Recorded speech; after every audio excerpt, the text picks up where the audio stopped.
Hello everyone, this is Boris. I'm a guest at Whiskey Box today, where we are going to have some independent bottlers whiskies. The first one is Glen Elgin from the Speyside, and it's a whiskey that's the best example of the distillery, very fruity, very waxy and very fresh. Bonjour à tous, aujourd'hui on se retrouve avec Boris, merci d'être là, pour déguster plusieurs whiskies, dont cet embouteillage de Aston Morris, qui est un Glen Elgin, donc un Glen Elgin d'une distillerie du Speyside, et Aston Morris sont des embouteilleurs indépendants. Boris est un embouteilleur indépendant, le Woodram Clan, avec lequel on travaille sur des coffrets et plein d'autres projets, qui travaille plutôt sur des whiskies tourbés. Et pour amener un peu de variété dans ce coffret, on a décidé de travailler avec Aston Morris, qui sont des amis du Woodram Clan, et qui nous ont amené donc ce whisky assez fruité et amené un petit peu de variété sur le coffret.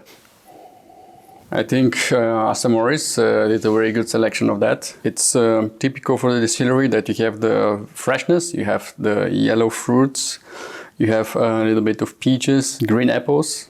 Maybe in the taste there is also a slight waxiness, which is quite nice, and which is something that usually we connect with Clynelish, but to find it in Glen Elgin makes it even more special. Donc on est sur une distillerie du Speyside. On a beaucoup de fruits. Ah, c'est vrai qu'on a de la pêche de vigne assez évidente. Santé. Santé.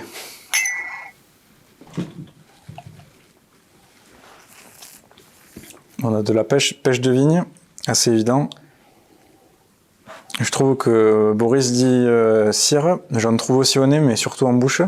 Ça fait vraiment un côté un peu cire, plutôt en bouche et un petit peu caramel. On retrouve le fruit en bouche, mais on a aussi un petit peu d'épices et une belle chaleur dans la bouche. The ABV is around 49 degrees, but the finish is long, very fruity and very fresh. Yeah, I would say. I really like the finish. Very long. I would say like hints of vanilla and caramel in the finish. Yes, definitely. And super long. Yeah, you have the vanilla for the bourbon cask, but it's not overpowering. It's really well balanced. Yes. I think it's a perfect start for the flight. Perfect start for the flight. Ce whisky, c'est vraiment un Speyside assez classique, je trouve. Et comme beaucoup de Speyside, on est sur le fruit.